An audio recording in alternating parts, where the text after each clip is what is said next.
Hello，大家好，我是 Aries。那我们今天呢，就是有一个新的大众占卜。那它的占卜的题目呢，就是你的守护灵送给你的转运指南。那这个呢，就是你自己的守护灵，有可能是你的高我，有可能就是可能你身边的一些亲人变成你的守护灵，就是他想给你一些指引，可能可以协助到你，可能改善你的运程这样子。因为我觉得有时候我们人生总是有些卡顿啊，或是有些不太顺心的状况，那可能你现在需要一些指引。那从这个占卜里面呢，你就可以了解到，我们会稍微介绍一下你的守护灵的一些特色，然后就是他们有什么指引是想给到你的，我们都会在这个占卜里面我们会看得出来。那就跟之前一样呢，就是我们也是有3个选项，那这个是选项1，然后选项2。选项3，那你现在呢，可以先就是心里面就是祈请，希望可以跟你的守护灵连接，然后呢，就是去感应一下，它就让你选的是哪一个选项，是1、2还是3呢？那如果你还没选好的话呢，你现在可以按下暂停，选好之后呢，你可以直接跳去你就是选好的那个选项，听那一段就好了，这样子。那我们会现在开始。我们来到就是第一个选项，那我们呢，就是首先会先看一下，到底你的守护灵或是你的指导灵，其实它是一个什么样的一个状态呢？就是它可能说其实它性格是什么啊，或是有什么特色啊，这样子，我们会在前面先看。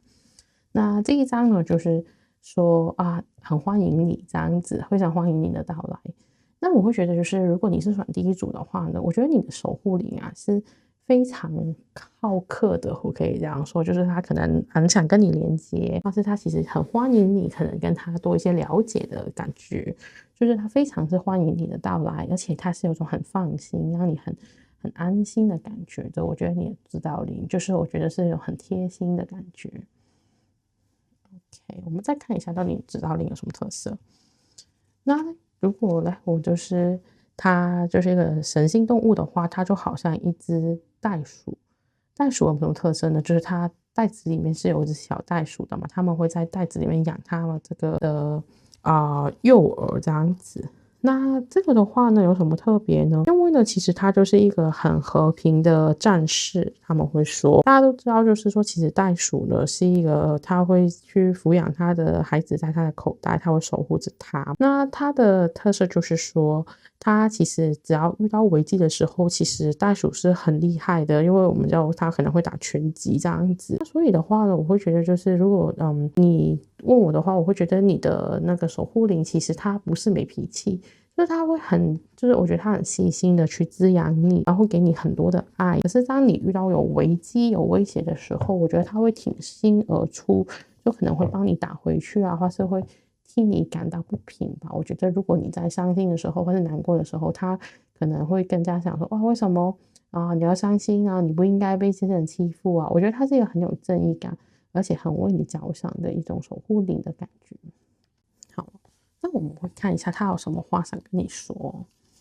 首先，我们看到第一张牌，就是任何事情都是可能的，而且任何东西都可以。那是什么意思呢？就是说，其实我觉得他是觉得你是有无限的潜能，就是只要你想的，你愿意做的，其实你都可以做。我觉得他这张卡是想告诉你，就是在他心目中，其实在你身上任何的可能性都有可能发生可能是好的坏的都有可能，只是看你想变成什么东西，或是你希望你的人生怎么走。然后第二章呢，就是说今天可以是任何事情你想的开始。那我会觉得就是跟第一章一样，我觉得在你的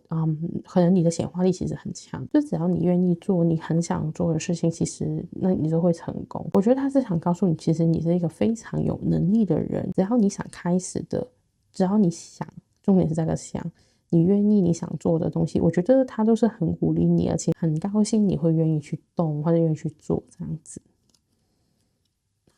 然后呢，他会教你就是说focus on all the good， 那是什么意思？就是我们专注在好的事物上面。你看到它这个就是一个好的力量这样子，它成为一个好东西的力量，其实它是很鼓励你做一个好的人。但是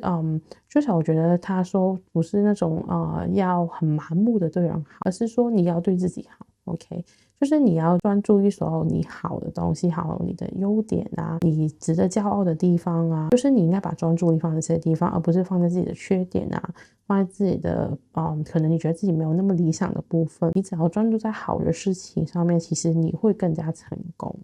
这个呢，就是你的守护灵，你可能参考一下，就是你可以说，哦，原来我是守护灵是这样子的一个存在，或是它原来是一种这样的感觉。那我们说转运嘛，对不对？那我们就是想说，到底你现在卡关的东西其实是什么的，或是你想为什么你会想改变或是转运呢？那我们就会看到2张牌。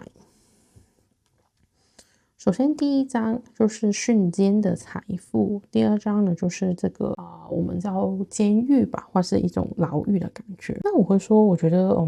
应该我觉得很小的数吧，可能你真的有一些可能坐牢的风险吧。这一张牌卡显示，我更感觉到的是一种囚禁感。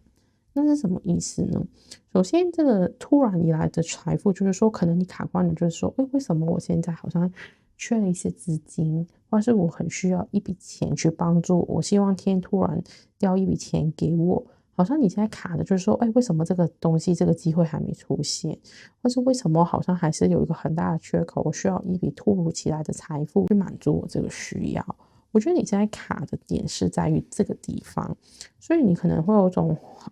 焦虑啊。当然，如果是跟钱有关的话，另外的话，我会觉得你会有一种囚禁感，就是在后面这个监牢的这个部分。那什么叫做囚禁感呢？就是说你好像你看他的手一直伸出来嘛，好像在找一个钥匙的感觉，就是你很想找到一个方法解开你现在卡顿的点，因为你已经卡到好像觉得我好像动弹不得。例如，你可能因为卡住一些钱，所以可是你想做什么决定做不了，你有些什么的想法做不到这样子。那所以我会觉得就是你现在会有种很着急啊，或是你觉得自己好像困在一个监炉里面，就是你想动不了，想改变现状，好像你觉得有种无能为力的感觉。那我们会接下来就是在看到的就是这个是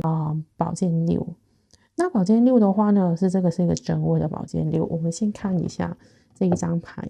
其实呢，这一张牌呢，本来就是说他好像就是在划那个船，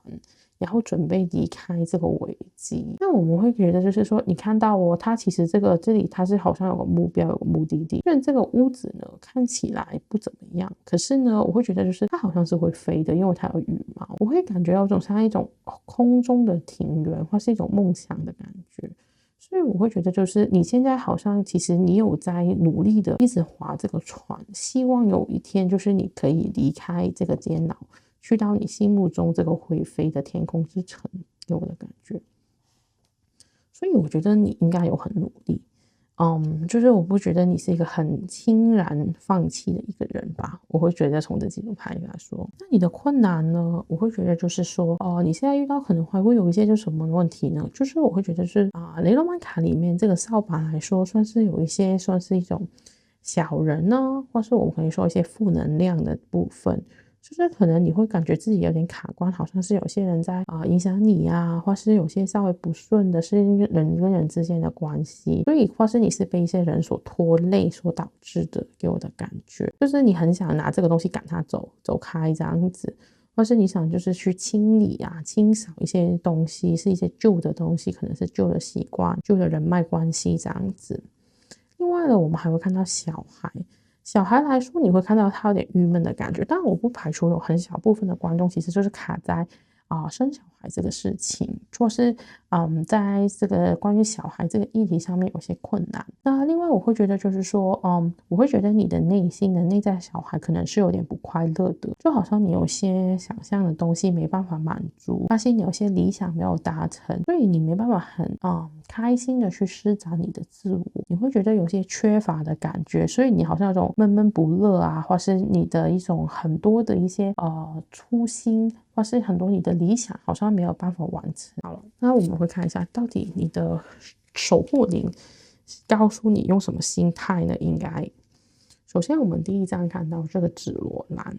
他就是想跟你说勇气与信心，就是说当你遇到这挫折是蜕变的开始，你要勇敢的去面对，找回你的自我。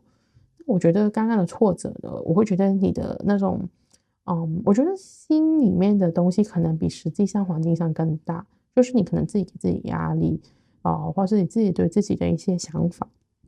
所以你要学会，就是虽然你现在可能遇到一些困难，可是你要对自己有足够的信心，相信你自己可以。因为我们前面那几张字卡，就是你的守护灵其实对你是很有信心的，所以你要学会面对，而不是可能担心啊，或是逃避啊。因为你开始做了，其实就是要退换，变成更深、更新的版本的你这样子。然后我们另外一张看到这个就串流，就是生命的源头。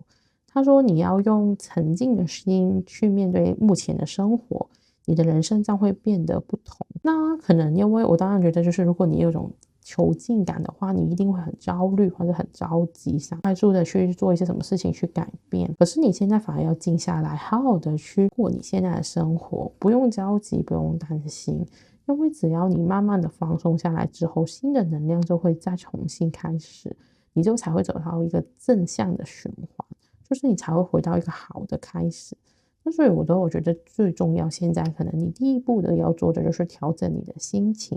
找回你的勇气跟自信。那我们会看一下呢，就是到底你现在可以就是会有什么一些转运的改变可以做的事情是什么呢？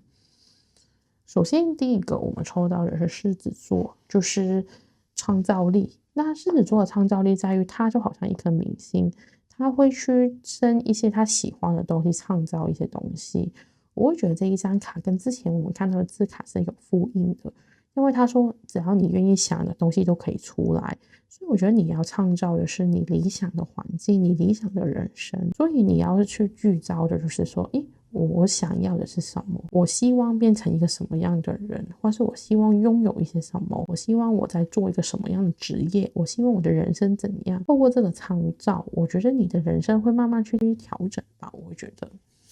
接下来的我们抽到的卡是这个 Waning Crescent， 就是我们新月，他就说休息。有时候我们呢，就是很容易就是会去推动自己，就会觉得不够嘛，觉得自己不对嘛。你可能就会一直很努力的做，甚至乎你可能现在就算你没有在很努力在做什么事情，可是你的脑子一直在转的。我不知道有没有感觉，就是因为你的压力，所以你是很难停下来。虽然就算你没有在做什么事情，可是你人是没放松的。那我们刚刚说嘛，要调回一个好的能量，那可能你就需要做一些净化，让自己休息。因为我们下一张就抽到这个处女座，是说让自己去清理啊、净化这个牌。那我会觉得这几张就是说，我觉得你现在最需要的就是重新调整你自己的频率，回到一个对的状态。就是可能你要去变得自己开心啊，休息，好好的睡一个觉，而且就是可能可以做一些花草啊，甚至像他这样点一些圣木，去让你的环境被净化，甚至我觉得点一些香薰，让自己可以在一个舒服的环境下去调整你的频率。当你变得比较开心、比较轻松自在的时候，自动的你的创造力就会回来，而且你就开始感觉自己好像我终于调回一个正确的轨道吧，我会觉得有这种感觉。所以要好好去让自己有一个真正的休息，能完全放松，不再想问题的休息，好好的去清理自己的能量。为什么呢？因为其实我觉得你很快其实就会就是这个神龙卡的指引，就是你抽到的是这个流龙。流龙就是说你很快就会跟上一个趋势。因为我有时候觉得呢，我们所谓的休息是因为可能现在不是对的时机，所以你才会有种卡顿感，因为你觉得做什么都不顺。可是其实你很快就会有新的变化跟新的东西出现。就算你现在可能感觉到有种瓶颈啊，或是走投无路的感觉，其实你很快可能就会遇到一个很好的趋势，你跟着上去，可能你就会成功了。那而且很大几率你可能会有巨大的影响啊，变成一个很有影响力的人，甚至乎你的社会地位是有可能会改变的。那可以建议你做什么事情呢？那因为是流龙嘛，他会建议你可以多喝水，或是多喝一些饮料啊、汤啊这些食物，其实会对于你的运势是有帮助的。那你可以去多喝一些液体这样子。而且同一时间呢，他会觉得就是如果你想穿一些开运的服饰的话呢，其实可以穿一些好像有一些流线型的饰品啦，或是你可以穿一些轻飘飘的裙子，或是带一条很轻薄的丝跟，就是让你会有种轻松的、很飘逸的感觉，就是可以帮助你开运。好了，那天使们有什么想跟你说呢？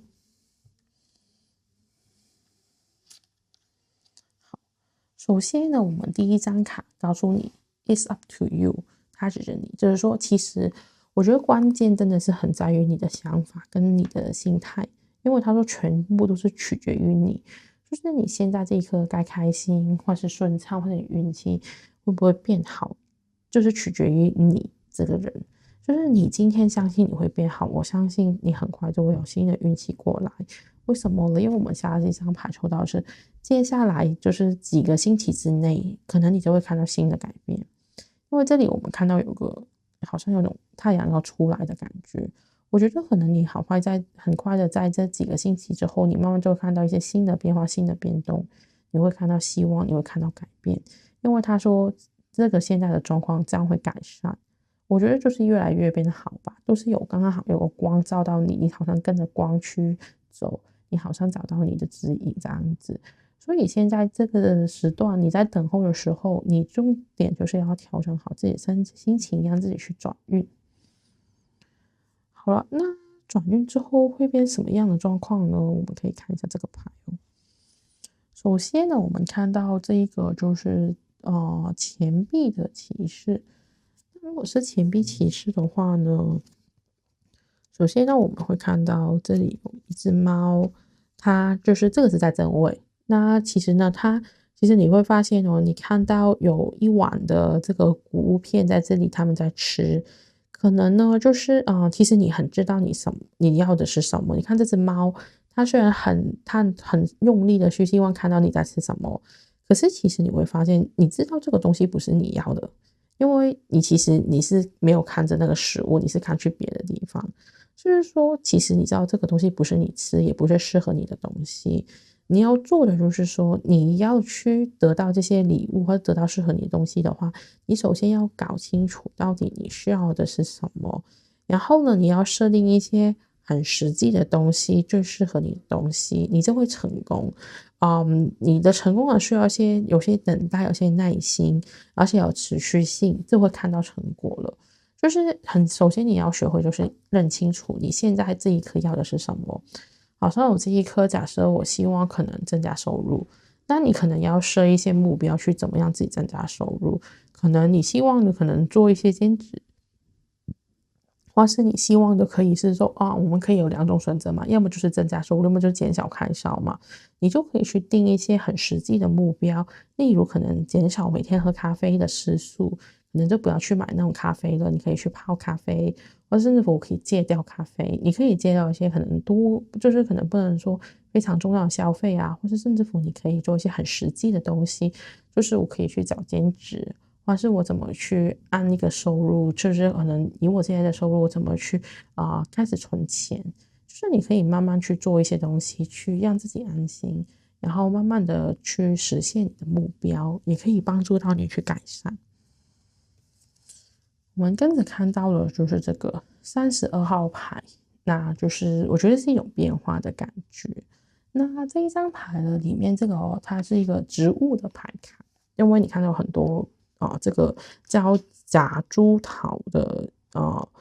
植物，然后呢，它就是这个英文名啊 Olinda 的这个的植物，因为它是很漂亮，可是它是有毒的，在香港是一个很常见的植物。那其实因为它就是它的毒其实不能小看的。他是说你可能现在过的就是这个时段呢，是觉得非常的困难，可能有很多不知道的情况会发生，好像有点像缠绕着你这些的毒素的问题。可是最重要的是，就是你不要在这个时候做一些猖獗的，就是很仓促的决定，很急的去做一些什么决定。你要去看清楚事情的真相。然后你就是要当你看事情的时候啊，你要去不同的角度去看，而不是一个角度。就是有时候我会说，遇到一些不好的事情，不一定是不好。就好像前面我记得有一张牌，我们抽到就是说，这个是一个蜕变，一个过程。去让你可能就是你去认清楚自己，或是就是你其实什么都可以很好的，只是看你观点与角度。所以这张牌其实告诉你，就是你要学会从不同的角度看事情。例如像这个植物，它很美，可是它有毒。那你看过来的时候，就是它可能你觉得负面是有毒，可是它的美是可以帮助的，可能你看得赏心悦目啊，这样子。所以有时候我们觉得东西是一体两面的，你就要看一下你从什么角度去看你现在的低潮，可能你的低潮就是为了你之后的成功而铺垫的，所以也要注重自己的想法。那接下来呢，你守护灵给你的建议呢，还有就是说教你清楚旧事物。因为就是你要学会，就是说可能有一些人啊，或是有些事情啊，那个能量已经跟你现在的不对了，或是你觉得他一直在干扰你，去阻碍你的成长，那你可能就是时候要跟他们说再见，离开这些人，还有离开这些事情。甚至乎，如果你觉得假设你的工作或这些东西是很不适合你的，可能你要去找新的兴趣、新的目标去调整，找到对的频率，其实你就会越来越顺。因为你很快，我相信你的时间，因为刚刚说嘛，其实很快就有改变了嘛，你很快就会迎来一个高峰的时刻，你会看到这里有很多的蝴蝶，蝴蝶的话其实就代表我们的蜕变、改变，所以我会觉得就是说，你可能很快就是从你的谷底要反弹了，所以你要学会的就是不要让这些旧的东西去拖你的后腿，那你应该会那个力度会更加快。我们会看到了，就是精灵们，就是你的守护灵，其实是告诉你，就是说诱惑你曾经可能你在有一些不好的、不健康的习惯，可能让你感觉到有些的愧疚。例如什么呢？可能我刚刚说，可能你平常有些时候你会爱乱花钱，你有些不好的习惯，可能你在心情不好的时候会乱吃东西。这些东西都好像诱惑你啊，你做了，你很开心啊，可能你去买啊，或者你去搜那些购物网站呢，可能你会很开心。可是你全然知道这个是可能是有毒的，或是这种是一种诱惑，就好像这个蛇在诱惑这一只精灵这样子蝴蝶这样子。那你要蜕变，就是你要开始去摆脱这些过度的纵欲的这个状态。那当你可以慢慢的摆脱的时候，其实你会感觉到新的改变，而且你慢慢就会走到对的道路。然后我们看到他在下一步的转运的建议，就是说叫你放下。放下这我觉得就是说，其实就是我刚刚说，你可能很焦虑啊，因为你觉得自己好像失去掌控啊，你会觉得自己好像有点脱序，好像没有办法掌控自己的现在的一些状态还是问题啊这样子。所以你要学会的就是不要再掌控了，很努力有时候不一定最有用，反而要学会放松。因为这里讲的就是说，只要你开始放下你对掌控的需要，你的人放松下来之后，你就会很快可以吸引到你想要的事物。所以就是回到我们刚刚的一个很重要指引，就是你要的是休息，你要的是放松。有时候我们会觉得放松，那我怎么达到我的目的啊？我会开始焦虑，因为我觉得没在做事情。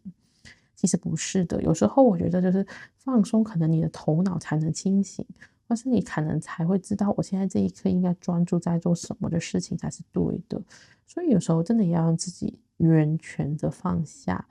不要去为这个事情焦虑，你才可以从这个负面的循环脱离，你才可以真正的做到转运。因为如果你一直在这种负能量这个循环里面，担心、焦虑，然后负能量又在显化新的负能量，这个循环不断的时候，你怎么可以转运呢？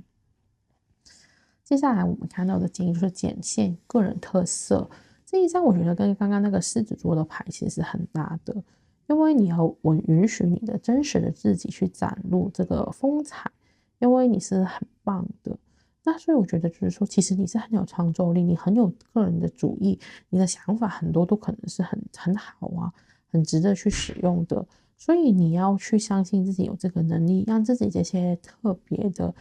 才能去展现出来，说不定你慢慢就会得到一些人去赏识你啊，或是你的机会就会因此而出现。所以你要相信自己的能力。好了，我们今天最后的一张牌就是这一张，就是疗愈你的阳性特质。那是什么意思呢？那首先我们都知道，我们就是其实人虽然我们可能有分男性跟女性，可是我们每个人都有阴性的面，可能有阳性的面。那现在来说，其实这一张牌是说，其实你可能阴跟阳两个方面是有点不平衡的。由于这个不平衡呢，所以影响到你的显化的速度跟能力。所以呢，就是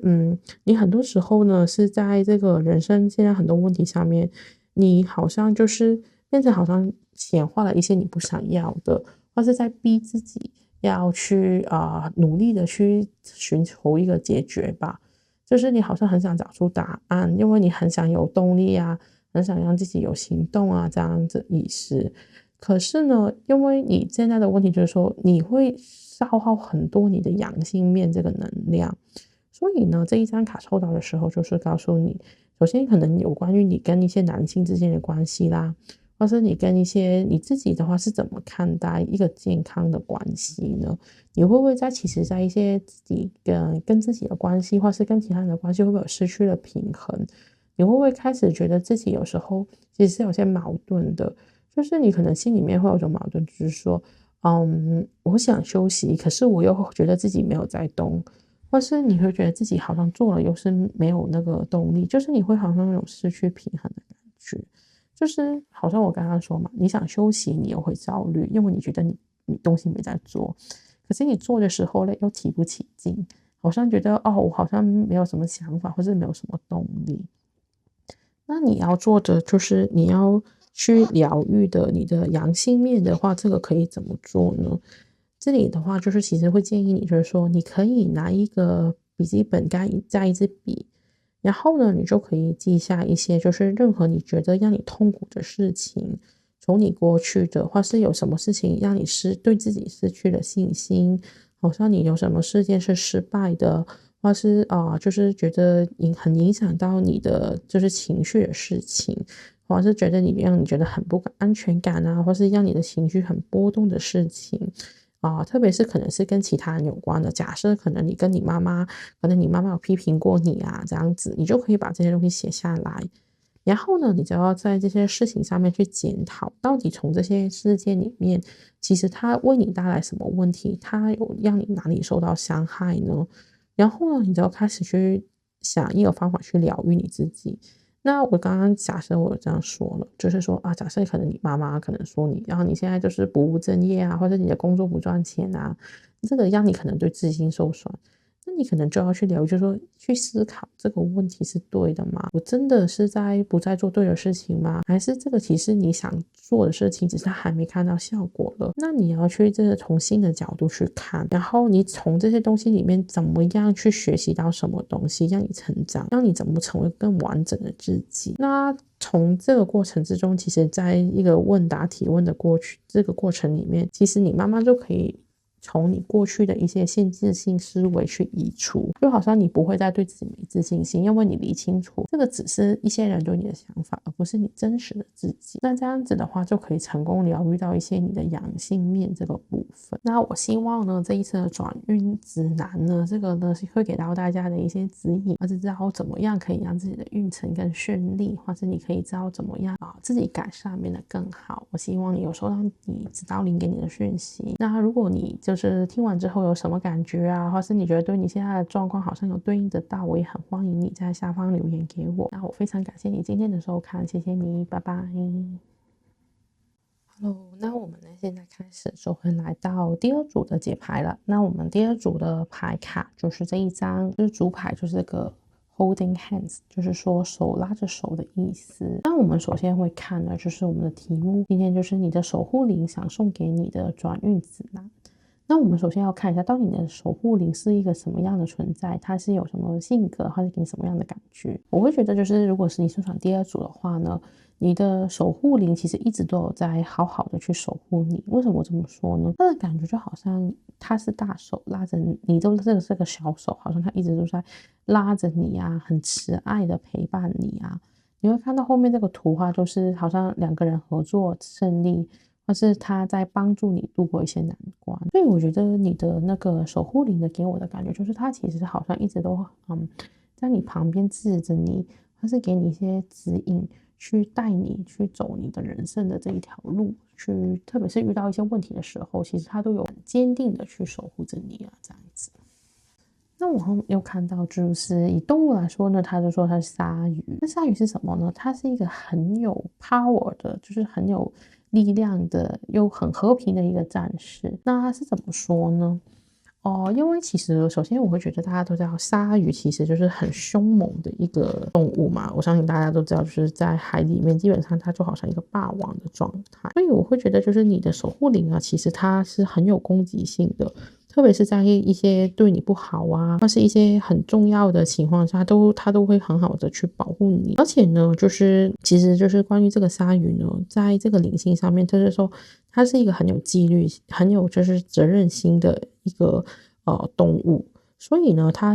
会保护它需要保护的人，是它灵魂的一个重要的部分，而且它会维持海里面的秩序。那所以我会觉得就是说。其实你的守护灵是一直都很努力的去守护着你，而且他是好像巡逻员这样子，他会去感觉你身边有什么人可能会对你不利啊，或是有什么人可能会对你什么事情会对你有影响啊。其实他一直都是担当着这个巡逻员的角色在你的人生里面，所以可能其实有很多的事情，其实你的守护灵都很努力的去帮你去阻挡或是排解。好像你会感觉到，好像有时候冥冥中好像有些指引去推开你在危险的时候，推开你远离一些危险啊，或是远离一些有毒的人啊。我会觉得他就一直都在你的身边巡逻守护，去保护你不要受到这些人或者事情的影响。那他有什么话想跟你说呢？首先第一句就是你要就是很闪亮的，而且要很开心的。当你开始觉得自己人生很光亮、很开心的时候，你就会闪闪发光。所以我觉得他是很希望，就是你做一个很亮丽、很开心的一个人，因为他觉得你就好像一种宝石，会发出这个璀璨的光芒。然后他说，就是你可以成为某一个人的笑容，就是你可能成为另外一个人觉得开心快乐的原因。所以我觉得他是认为你是很适合去为你身边的人带来欢乐，而且他觉得其实你是一个很积极、很开心的能量，好像我们说的开心果，你很知道就是可以散播一些正能量给其他人的。然后他最后给你一句话就是说，不可能只是一个人的意见而已。所以他就是说，其实什么东西都是可能的。只是有些人他觉得不可能而已，可是不代表这个就是事实。所以我觉得他应该觉得你的潜能跟潜力是无可限量的，就算可能你身边有些人不看好，他从来都不觉得，他觉得只是那些人的个人意见。好了，那现在呢，我们就会看一下，到底其实你现在到底卡了一些什么问题呢？为什么你想转运呢？或者他为什么要送你一个转运指南呢？首先，我们看到第一张牌是这个旅程，然后第二个就是贫穷。OK， 好了，那我们就很明显，这个意象很明显。第一个旅程的话，有可能就是你有一个很大的计划想离开，但我不排除可能你就想移民啊，甚至乎你想去远方去做一些长期的居住的打算，可能你想去另外一个地方去工作或是居住。甚至乎可能你想去留学，所以你是卡住，就是你想去做一个很大的启动的一个新的旅程，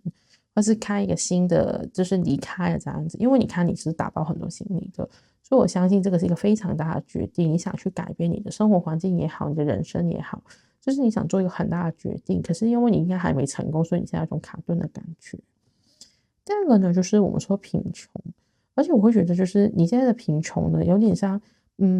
是受到外力的干扰的感觉，就是不是说你自己的没赚到钱，然后是你花很多钱，好像有可能就是你受到外围的因素，例如你可能就是不好的遇到一些诈骗的，或是遇到一些危机把你的钱花出去了。因为什么这么说呢？你看这个男生后面感觉好像打仗，所以他搞到因为外面的环境让他变得很穷。可能你突然家里有什么事情，让你花了一大笔钱出去，或是你可能遇到一些突发的状况，让你现在变得很穷困，或是你很缺钱的状态。那就是因为这个原因，所以你可能现在都很需要去转运，改变自己的运势，去让自己变更好。我们接下来还会看到，就是说你的原因，就是说这个是我们的圣杯九。那圣杯九的话呢，其实是说一个人很想实现的一些愿望，他很想自己的愿望可以成真的时候的一个状态。那就是说你有很多的愿望希望被达成，所以为什么你现在很难转运，就是可能你的愿望还没达成。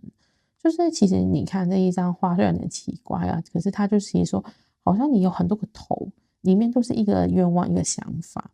你这些很多的想法呢，其实已经占据你整个人的脑袋。OK，就是而且你很想它可以成功，所以你现在就好像充满了很多的愿望，不过没有实现，因为这样子可能你就很想去转运。我们接下来的会看到，就是这个是月亮，然后这个是花束。我会觉得呢，你卡顿的地方，还有就是会跟你的潜意识是有关的。首先呢，我们会觉得就是说，月亮是代表就是可能你内在的情绪的稳定啊，或是我们说的潜意识的部分。所以我觉得你可能会有一种内在的不安全感是有在浮现的，可能就是你现在是有种心里面不踏实。觉得自己不够安全，或是你现在拥有的东西不够多，你开始有怀疑自己到底是不是足够的，或是你可能情绪会容易低落跟焦虑，所以导致到你可能会运势不好。接下来我们看到的是花束，花束是其实代表开心啦，或是一些礼物啊这样子。那如果卡在问题的话呢，我会觉得就是你可能觉得自己欠缺了一些运气，或是你好像很需要别人的帮助，你需要人家送一些祝福给你，或是给你一些协助。可是你现在好像感觉自己有点运气差了一点点啊，或是你身边没有什么人或是东西可以帮到你，让你可能好像有个人赠你一份礼物的感觉，就是你是缺了这个东西，所以导致到你会觉得好像我的运气差了一点点，让你好像现在觉得会有点压力，或是会有点焦虑所以有种不开心啊，或是觉得心里面觉得很不踏实的感觉。那你的守护灵建议你应该用什么心情去面对嘞？首先第一章我们看到这个金银花，他说神性的指引。他说其实你人生所遇到的各种经历都是你回归神性的必经之路。简单来说就是你可能现在觉得你很多的东西遇到很多你没办法预期的经历，这些都是为了引领你回到一个神性的一个状态的一个方向。那我为什么说这种是怎么解释什么叫神性的指引呢？我以我自己的经历啦，或是以我在我个人看到，其实很多时候我们就是因为遇到一些低潮或是一些状况，我们才开始相信灵性，或是想去了解灵性这个东西。那可能就是因为你遇到这个挫折，就是想引领你去了解自己，可能从你的命盘啊，或是你的人生啊，你会用这些经历开始去了解，哎，为什么我会遇到这些人或者事啊？可能就会开启你对于灵性的兴趣。所以为什么你会遇到这些事情，就是因为你需要去知道自己的一些的神性的指引，所以才会让你经历这些低潮或是这些问题。就好像现在你在看大众占卜，就是给你一个新的指引，可能你从一个新的方法、新的角度去想跟切入你的事情。那我们另外一张看到的就是这个凤仙花，就是说开创者，就是你可以打破人我之间的界限，敞开心去落实你的个人想法。所以就是曾经你我们刚刚好像有个什么不可能是人的意见嘛，对不对？所以你要想的就是曾经你可能觉得我不可能成为什么，我不可能做到这样子，这些都是一些界限，你要把这些界限都拿开。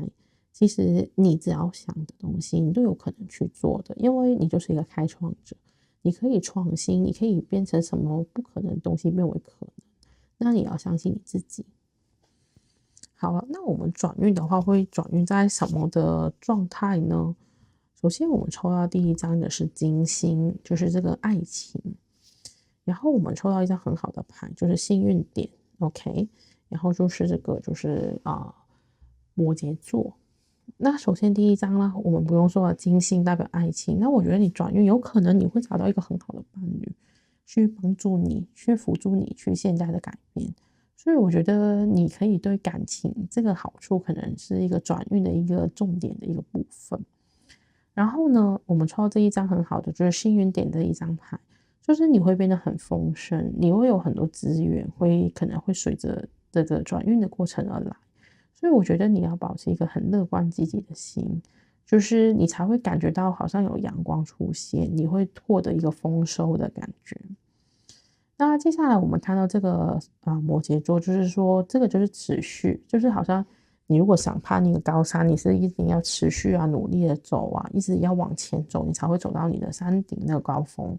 所以你可能现在会觉得很困难，你觉得有种好像我没什么力了，我不想走。可是你为了迎接这种运气或者这是美好的事情，你还是要坚持做你认为应该做的事情，还有就是你觉得对的事情，你还是要持续的做。就是你一定会有机会找到你的目的地，而只是你要努力的去相信，觉得自己可以办到，这个才是最重要的部分。好，我们接下来呢，就是这个开运卡，我们抽到这个白龙。白龙这个呢，我们看到他写的就是说，你要为了拓展你的视野轻松做好准备，记得是轻松哦，你做的准备是。那是什么意思呢？他说白龙其实他是从天上，就是用这个无死角的去看世界万物，所以因为它是无死角的原因，所以它都是很轻松的就可以顺利做好了这样子。所以他说就是其实可是问题是这一颗你不知道你会跳到哪一个位置，可是你最重要是学会轻松的，好像那种已经得到高升的感觉，就是你不用很焦虑很着急，你要去很轻松的去相信自己要可以有机会就会达到了。为什么呢？因为我们有很多时候就觉得好像世界在变其他人也变得越来越好了，为什么好像没有什么动静好像我都是一直在原地踏步的感觉。可是你不用担心，其实你的转变很快就会来的，你要好好的去相信自己，也要放轻松，其实你就会有机会很快迎接到这个改变的机会。那我们会说其实有什么东西可以帮助你开运呢？那你可以多吃一些白色的食物，例如好像白饭呢、莲藕了萝卜、芝麻、白芝麻这些白色的食物都有说你帮助你开运。但是如果用物品的话呢，你可以用多一些以莲花为主题的饰品 OK， 这样子就会对你的运势是有帮助的。那我们会看一下天使给你什么讯息。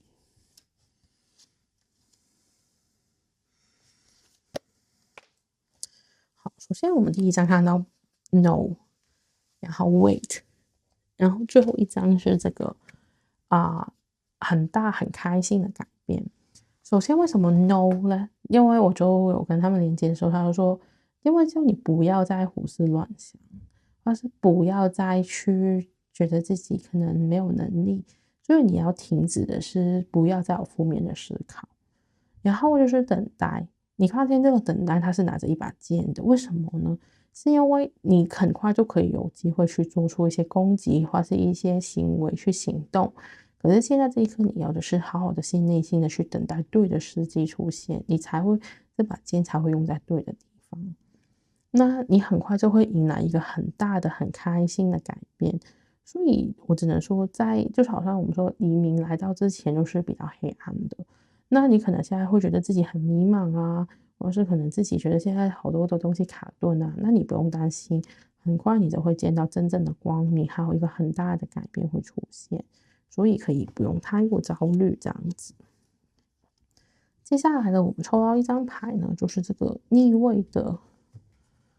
宝剑7。那这张逆位的宝剑所以是宝剑6，这个是逆位的宝剑6。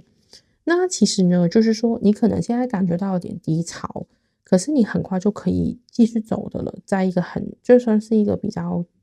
严峻的环境，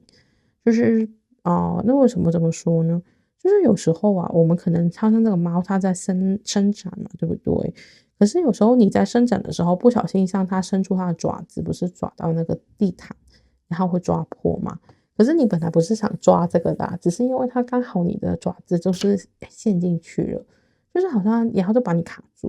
就是其实可能我知道你现在的困局不是你想做成的，可是你就因为做某些另外的事情，导致到你现在这样那种动弹不得的状况。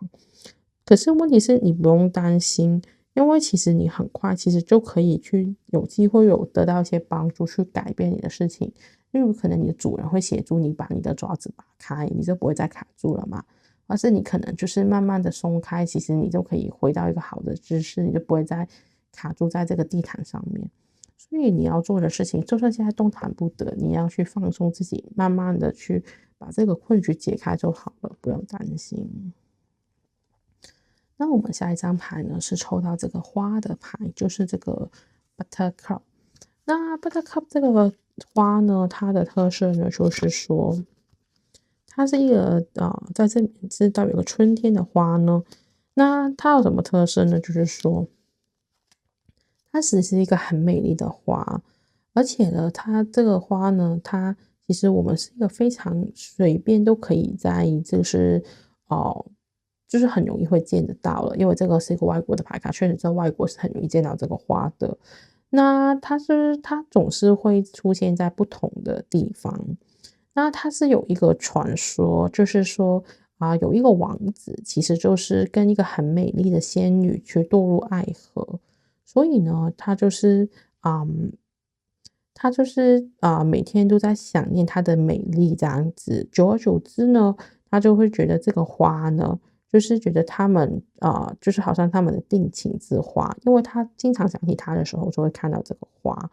那可是就是说，有时候呢，为什么我们会觉得这个很重要了？是因为，嗯，这个花就好像你现在的状况，就好像你现在其实，你很想一些美好的生活，就好像那个皇子他很想念那个女神，他就会看这个花，就好像想起这个女神。你现在其实好像就是你好像在睹物思人，就是我很想看到我的美好的未来呀，我很想看到我的人生变得很高光的时刻，很美好啊。那所以问题就是说，你要知道，就是其实很快就会改变，因为这个花，如果你看到一些你很喜欢的花，你要相信，就是这个就是一个征兆，你的梦想很快会成真。就等于最后，其实这个童话故事的结局就是这个王子跟那个女神是可以成功结婚的。那所以你要相信，就是说这个花就是告诉你，其实你曾经朝思暮想的事情，有一天就会成真。所以你要相信自己的能力，这样子你就会得到了。我们会看看，就是你的守护灵还有什么话是指引给到你。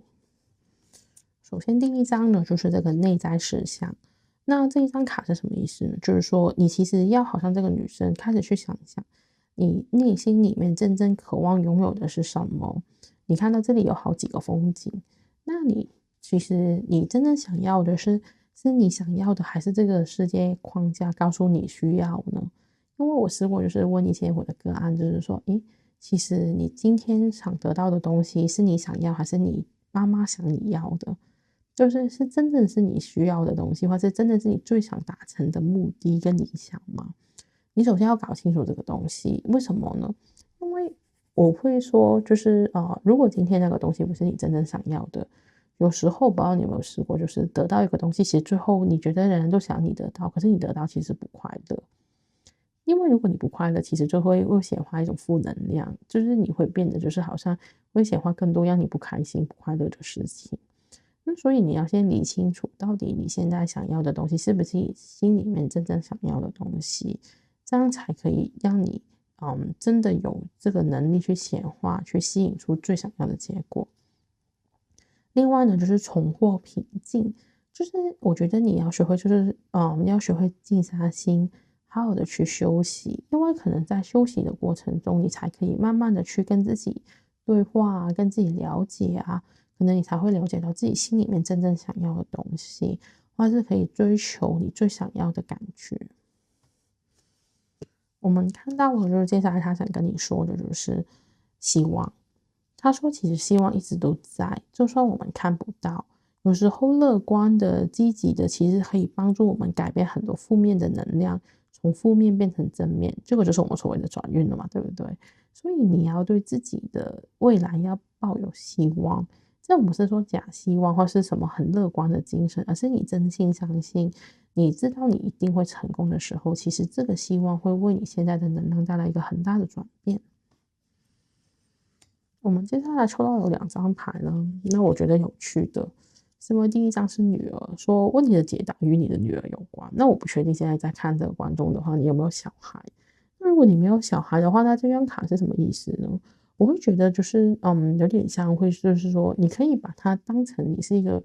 女生的角度，不管你是男性还是女性，可能你从一个女儿，为什么是女儿呢？就是有时候我们觉得，一个小女生，她可能从这个时候，她会想做什么？你看这个人，他表情很天真，他很开心。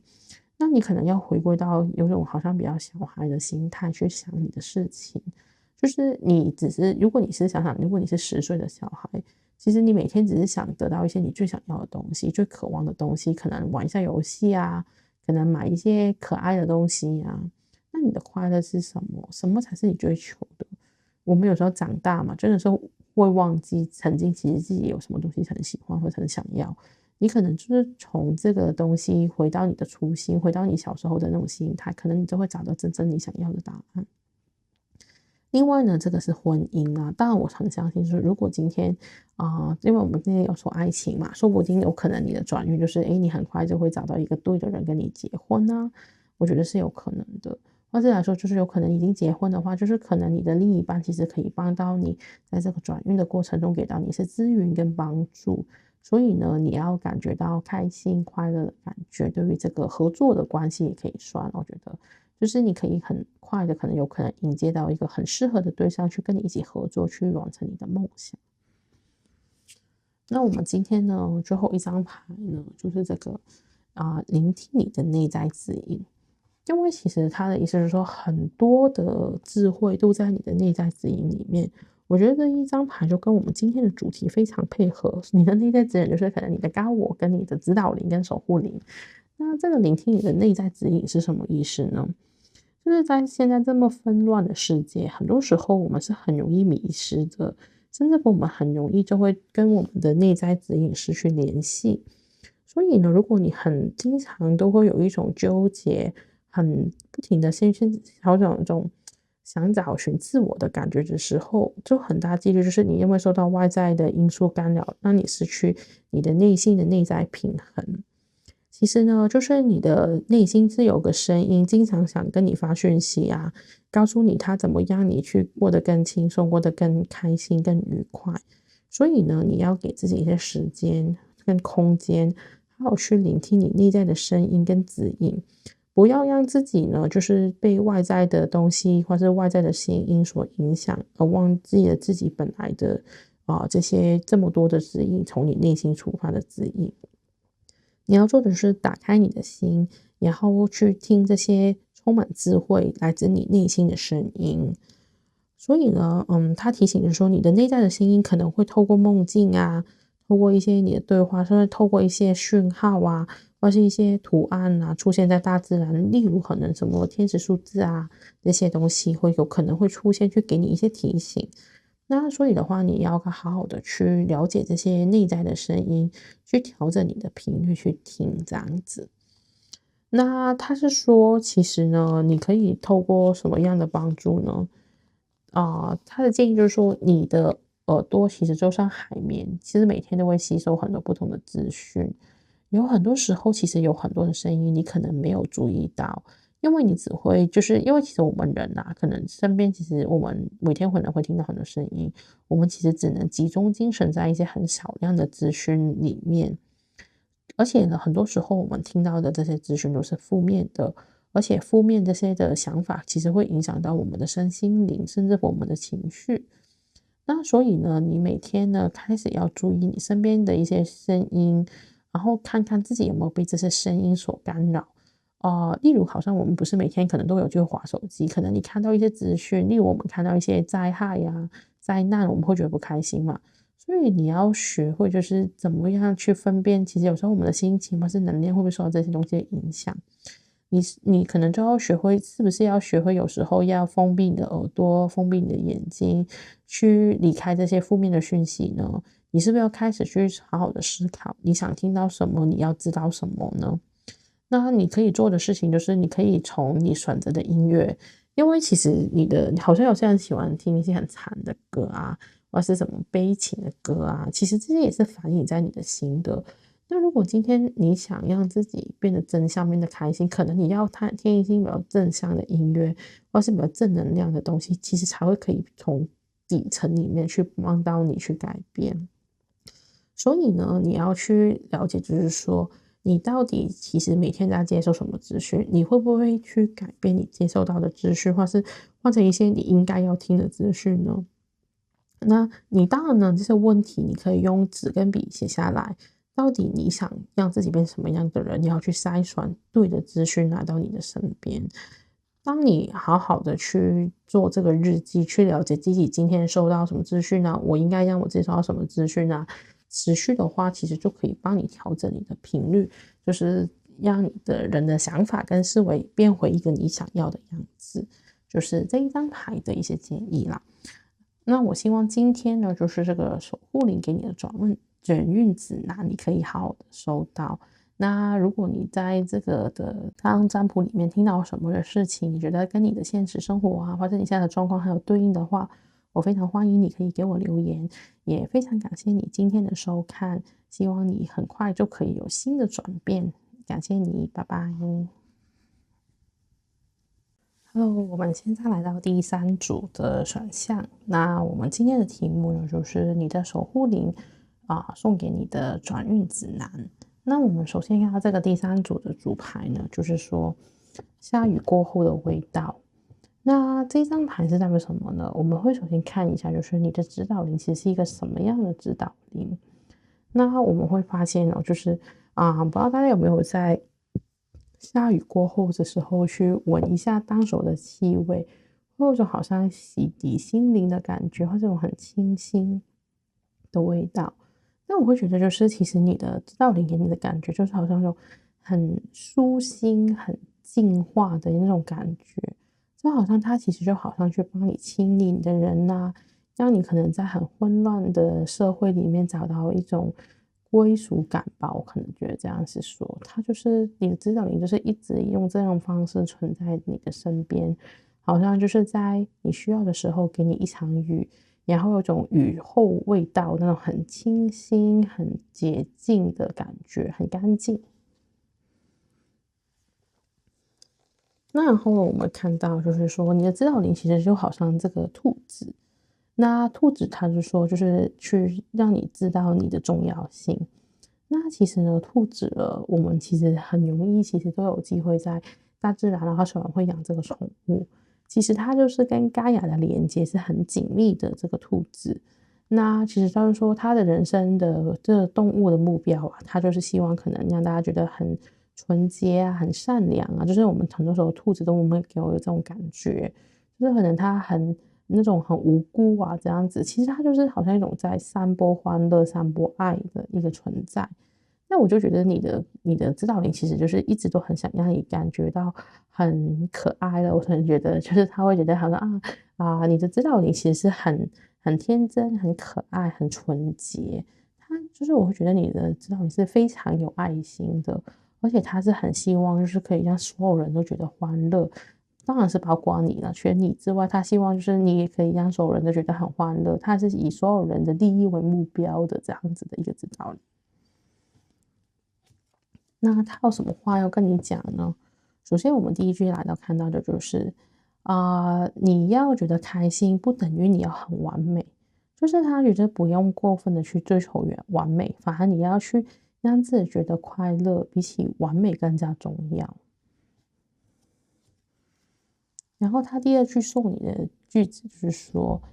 他觉得你应该要成为一个人，是可以令到任何人都觉得他是一个很重要的人的意思。这句话就是你可能就是你不用，就是你的成就可能不是要让自己变得很厉害，是你的成就是你是可以让任何人都变得很厉害、很重要的一个人。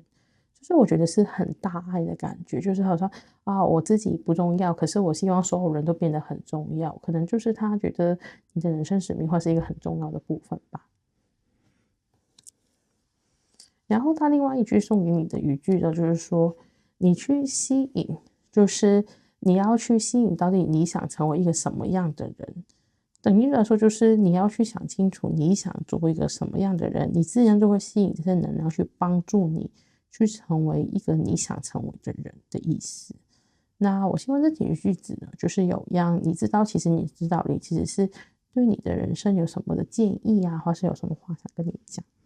那接下来呢，我们去看一下，因为我们今天的题目是转运嘛，那你现在卡在什么地方？为什么你可能有想转运，或是你需要转运呢？首先，我们第一张抽到的是这个 Distant Horizons， 然后这个就是没有预料的收入。那我会觉得，首先就是你应该有个很远大的目标想去做，就是你是想可能定在一个很伟大的理想，可能你想开一家很大的公司，或是你想成为一个对社会很有建设性的人，或是你想成为一个很有影响力的人，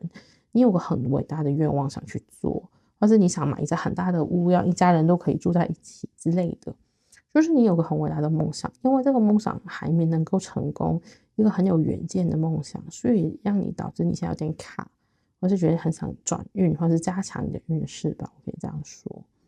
另外呢，你是想收到一些你没有就是你没有预期过的财富收入，就是可能你想找一些副业啊，或是你想中一些发票之类的。就是简单来说，就是你需要一笔钱去完成你的梦想，所以现在也是因为你缺钱，所以呢导致到可能你想就是看一下有什么可以帮到你转运啊，或是改善啊这样子。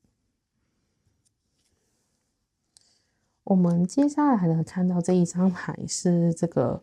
宝剑八，就是你现在卡住的问题。那宝剑八是什么意思呢？首先你会看到我这个人的感觉，他是蒙蔽了自己的眼睛的这个宝剑八。那宝剑八他是蒙蔽了眼睛的时候，就是说，其实他会不会觉得让自己看不见他眼前的一些的东西呢？那所以我会觉得，就是说有种感觉，就是可能其实你看一下他的身边有很多的东西是在可能可以帮到他的。可是你的潜意识是觉得自己好像我没有方法，或是我没有办法去帮到自己，因为你觉得自己好像有点就是被自己的东西遮住了。你看这个是一个女生嘛，她有很多东西在她身边，有口红啊，有剪刀啊，有玫瑰花，有香水，有很美丽的扇子，又有针线这些东西。可能你身边又有镜子，很多东西可以帮到你成为你的工具，或是有用的东西。可是你现在是蒙住自己的，所以有时候我觉得就是你可能让自己感觉自己好像很无助，或是我看不到我身边有任何可以帮到我的东西，或是帮到我的人。所以我觉得就是现在有一种感觉，就是可能你现在的状态就是你会觉得自己孤立无援，或是没有人明白你，没人帮到你的感觉。那我觉得你的问题呢，还会跟什么有关呢？就是我们抽到的就是房子跟鸟。有可能呢，就是房子的话，当然有可能我们就是刚好举个例子说，你可能想买一个大的房子，或是你想置业，你想稳定，因为房子也代表稳定。可能你想要组织一个家庭，让自己有安全感的地方，让自己生活变得稳定。那你可能就是因为这个原因，所以有卡顿的状态。毕竟我们买房子可能有很多的钱吧，或是可能是跟房地产有关的一些问题。那另外我们看到这个鸟，鸟呢是代表讯息。我觉得你看到有两只鸟好像在吵架，它们往上方方向。我觉得可能你更多的问题，可能是你收到很多讯息是让你觉得负面的，例如可能你身边的人的对你的评价啊，或是一些就是人跟人之间的一些沟通的问题，让你觉得有种好累啊，或是不想听啊，有种想逃避的感觉吧。这个感觉给我是这个。那所以因为这些的问题，所以你可能就会很想转运啊，或是我想寻求一些改变啊，有没有办法去变得更好啊这样子。那现在呢，这两张卡就是你的指导灵给你的一些提醒。首先，他告诉你第一个是常春藤，就是你要超越自我。那这句话就是说，你要用坚定的意志去面对生活，而且要穿越生命的每个课题。所以简单来说，就是你的意志要坚定，你今天目标要很强大，你要很相信一定可以的，或是你要相信，就算这些难关对你来说都是很普通的，你一定可以成功。第二章他给你的建议就是这个信心百合转念。就是你要用清净无染的心去面对人生的每个阶段。OK， 刚刚面对完课题，现在要去面对不同的人生阶段。有时候我们就是觉得，当下的你，我觉得这个跟这一张主牌很像，就是其实你知道下完雨之后，你就觉得空气很清新、很干净，所以你要让自己去变得很，不要被太多的这个人世间的杂念所影响。或是别人的意见啊，别人的态度啊，或是别人的言语啊，去影响到你。因为假设今天你很确定这个是你真心想要的，你该去做的事情，那你就努力去做，你就去坚定你的意志去做就好了。你不要被其他人的意见或是其他的想法去影响到你。你要去转念的是一些什么？可能别人给你的一些不好的评价，可能你要换个思维的模式，可能是鞭策你的动力，因为你可能可以都觉得我不要去被人在看扁啊，这样子。你开始要用正确的心态去面对这些人或者事，你才可以慢慢的去掌握对的节奏，就是不会这么容易受到这些人的想法也好，他们的言语也好，去阻碍了你的成功。好了，我们会看看你的转运会是怎样的转运呢？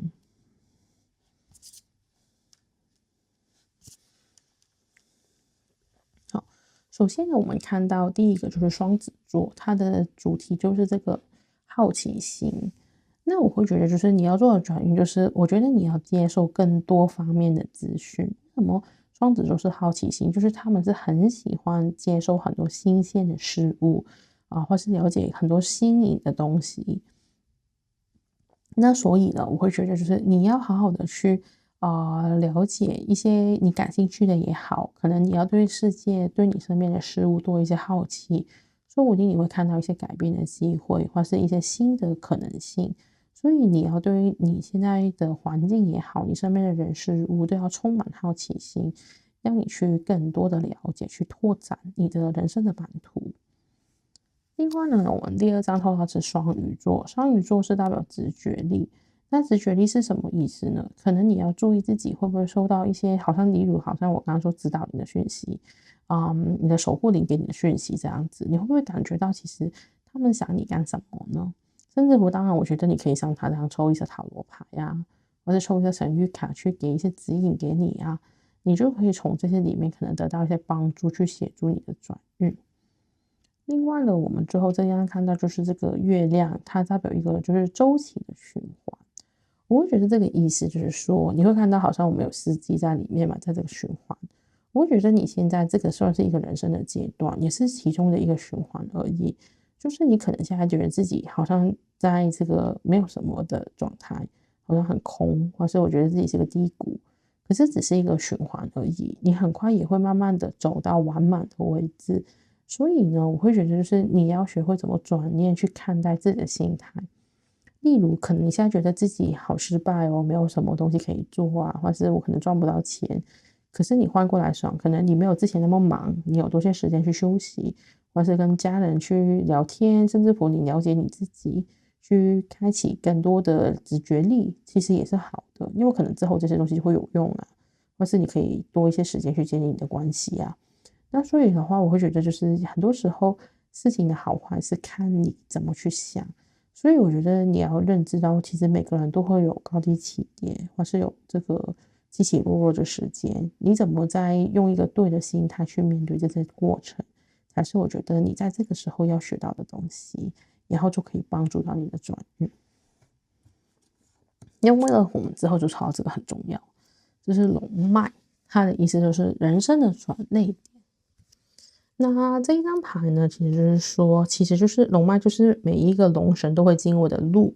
那所以呢，就是根据不同的龙脉，其实我们每个人都会看到不同的目的地。就是好像这样，现在你在一个分叉点，你是应该要往一个什么方向走呢？你应该去一个什么样的地方呢？所以最重要就是你要开始去知道自己追求什么。其实很多时候我们追求的东西都是在于我们的决定，好像你决定今天吃什么餐厅，你决定你想要的是什么事物，你要做什么工作，你要在这里还是要离开呢？这些都是你自己去决定的。所以你要从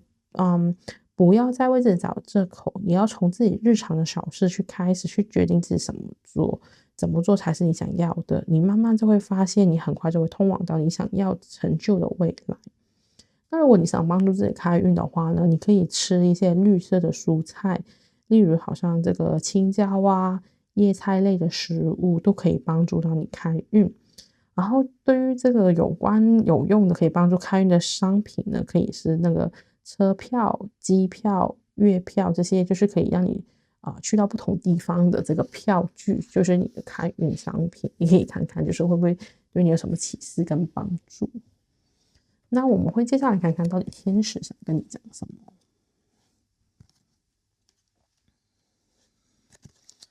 好，天使就很明确的，就是告诉你，其实很快，其实那你是有一些更好的东西等着你。就是等于说，其实我会觉得，就是之后的话，其实你会发现你的路，其实可能现在的你看不到的一些地方，其实有很好的东西，其实在等着你的，比你现在想的会更好。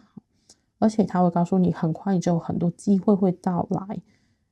而且就是说你已经准备好了，所以其实我觉得你很快可能就会迎来一些新的转变或者新的机会，只是看你有没有什么能力的去把这个东西能把握住而已。那我们接下来呢会看到就是这个皇后，我觉得很快你会开始对自己有更多的自信心，而且可能你的直觉力会加强，因为我们看到它头顶有很多星星的感觉，而且它有个爱心，很安心的这一只小猫咪。因为它呢，其实就等于它是在一个很舒服的环境被好好的照顾，而且它是很开心的，我觉得，而且它就是感觉到被爱，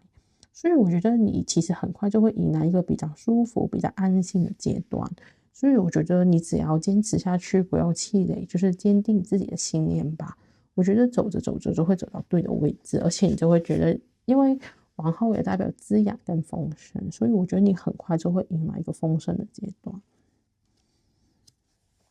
那然后呢，我们下一张这个植物牌了，我们看到的就是这个，我们是芥末这个 mustard 这个呢。那如果是这个芥末呢，这张牌呢，它代表就是说，其实这个芥末的种子啊，是代表一些没有看见到的能力。OK，因为他说呢，其实在德国的时候，他是非常鼓励这个新娘去把这些的芥末的种子啊，去缝在她的裙子上面，在她结婚的时候，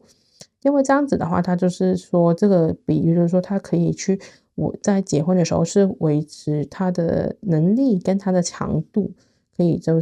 在新的家可以维持。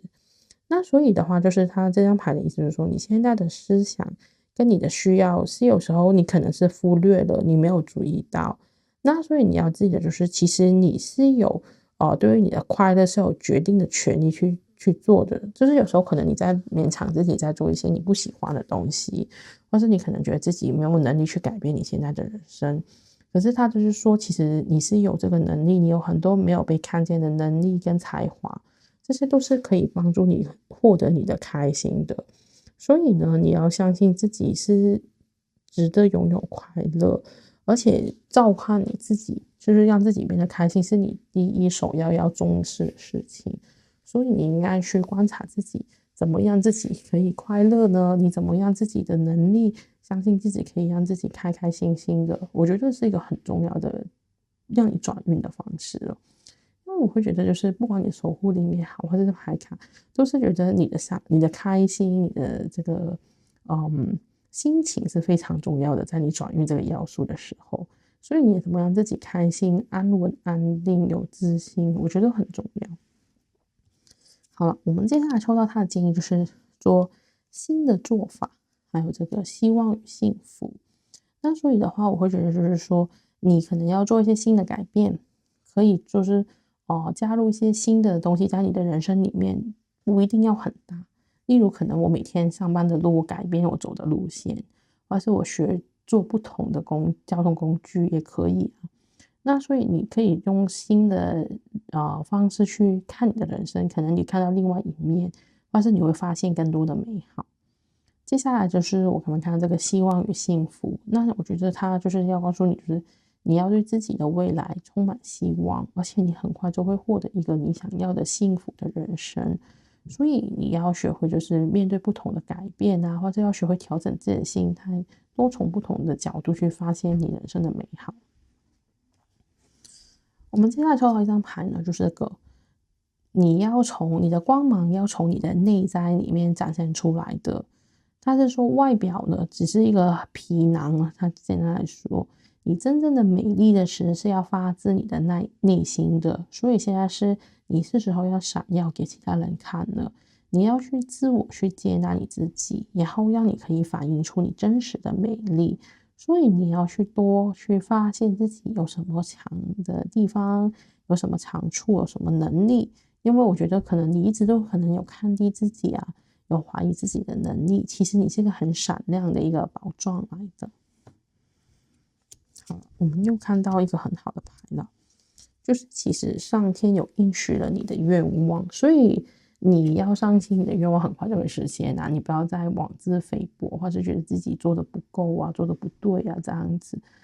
你应该对自己更有信心，因为其实你的请求很快就会被实现。